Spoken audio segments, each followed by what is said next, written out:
Hello, everybody. My name is Jamie Burritt. I teach music at Lewiston Porter Schools, and I'm also the director of the Vocalis Chamber Choir. I'm really excited to give you some tips on your all county or NYSSMA solos. First of all, congrats on making the choice to make the extra effort and do that. That's great. You always become a better musician when you make the effort to push yourself and learn a vocal solo.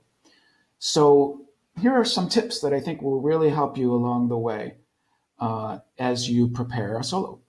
Um, you get a solo assigned to you, and I think one of the first steps is to just get familiar with it. So find a professional performance of your solo, and your teacher can help you identify what is a good quality professional video to watch to get you familiar with the piece. So ask your teacher to help you with that. I would strongly urge that you don't just listen to another student performance. Find a real professional singer giving a performance of the piece and find the same voice part performing the piece so that you have a really good frame of reference. That will help you get the melody in your head just by listening to that and get you really familiar with the style of the piece, etc. The next step is rhythm, which can be easy to trick up when you're learning a solo. So I really suggest that you isolate the rhythm. Take the rhythm of the piece and the text of the piece and just speak the text on the rhythm and do that slowly and just double check that you've got everything accurate because once you learn a rhythm incorrectly, it's hard to unlearn it. Just a word of caution though, be really careful that you that your reference performance is accurate. This performer may take some liberties in a couple places. So make sure that what you're learning is really what's on the page. So really look at your score, isolate the rhythm, and make sure that you practice it by speaking the text on the rhythm. That way, you know that you're performing what's on the page. After you've done that work, then I think you can jump in and start singing and making sure that you've gotten the rhythm side of it very solid. And then when it comes to the markings in the score, they're really important as well. So I'm going to share this with you quick. As you go through the learning process, you've got rhythm down and all and the melody in your brain a little. Notice the dynamic markings in the score and circle them. Notice as I show you this, I've got my softs in blue and my louds in red. This is just something I've been doing for many years. I think it helps you memorize not just the words and the rhythm and the melody, but also what the dynamics and the expressive instructions are. So this is just a very brief example of something you could do as you mark up your score.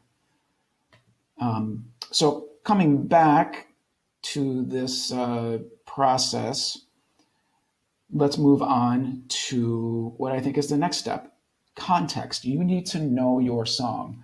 You need to research your song. Every song needs to have a little research done, including yours. So you need to know about the composer. Who is it? What country is the composer from? What time period was this piece written?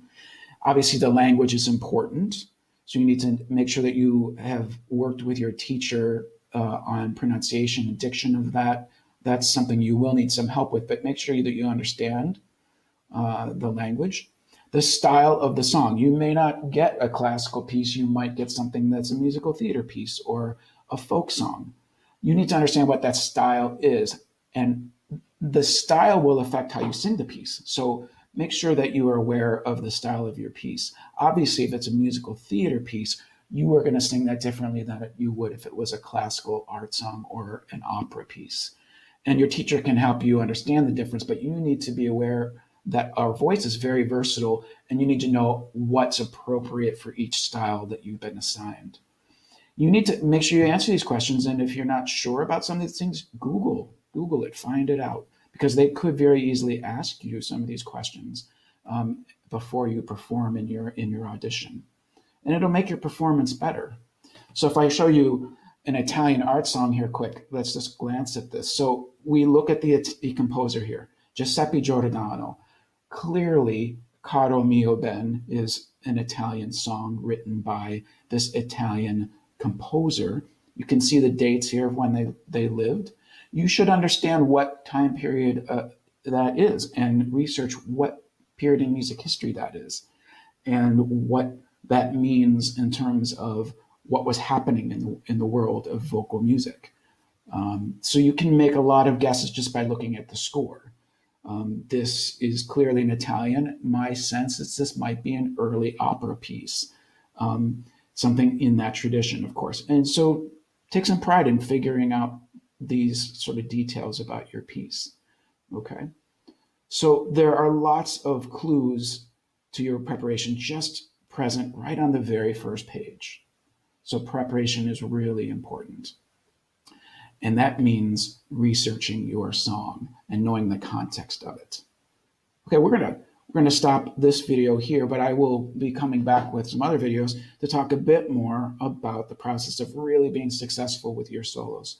So I will see you in the next video.